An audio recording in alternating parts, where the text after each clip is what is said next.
কলম্বিয়ায় ভয়াবহ ভূমিকম্পের পর যেন থামছেই না আতঙ্ক। 7.4 মাত্রার শক্তিশালী ভূমিকম্পে দেশটির পশ্চিমাঞ্চল জুড়ে ধসে পড়েছে বহু ভবন।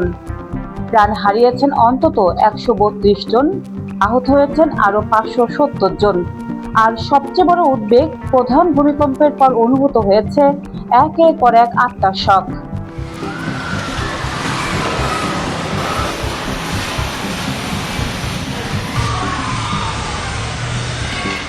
স্থানীয় সময় সোমবার আঘাত হানে শক্তিশালী এই ভূমিকম্প।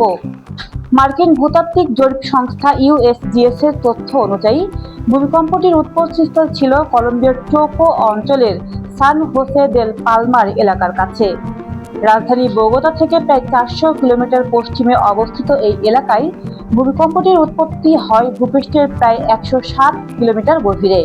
শক্তিশালী এই কম্পন শুধু কলম্বিয়াতেই সীমাবদ্ধ ছিল না, দেশটির পশ্চিমাঞ্চলের বিস্তীর্ণ এলাকায় কম্পন অনুভূত হওয়ার পাশাপাশি প্রতিবেশী ইকুয়েডর ও পানামাতেও ভূমিকম্পের ঝাঁকুনি অনুভূত হয়েছে।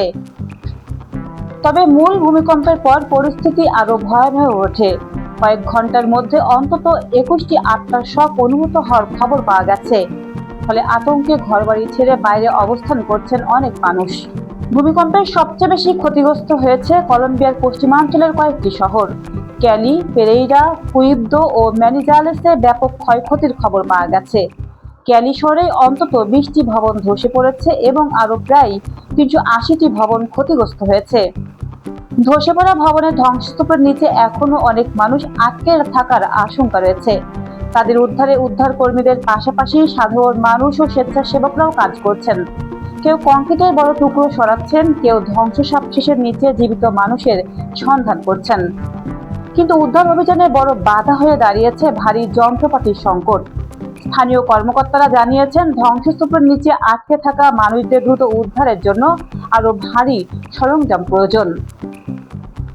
ক্যালির এক বাসিন্দা জানিয়েছেন, ভবনগুলো ধসে পড়ার সময় পুরো শহর জুড়ে ধুলোর মেঘ উঠতে দেখেছেন তিনি। তার ভাষায়, এত শক্তিশালী ভূমিকম্পের অভিজ্ঞতা তার আগে কখনো হয়নি। এদিকে ভূমিকম্পের কারণে পশ্চিমাঞ্চলের বেশ কয়েকটি বিমানবন্দরের কার্যক্রম বন্ধ করে দেওয়া হয়েছে।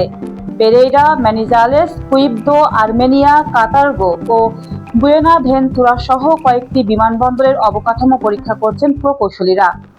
ভবন ও স্থাপনাগুলো যাত্রীদের জন্য নিরাপদ কিনা তা নিশ্চিত হওয়ার পরই কার্যক্রম স্বাভাবিক করার উদ্যোগ নেওয়া হবে। দেশটির 5টি রাজধানী শহরে সর্বোচ্চ সতর্কতা বা রেড অ্যালার্ট জারি করা হয়েছে। সবচেয়ে বেশি প্রাণহানির খবর এসেছে রিসারালদা শহরে।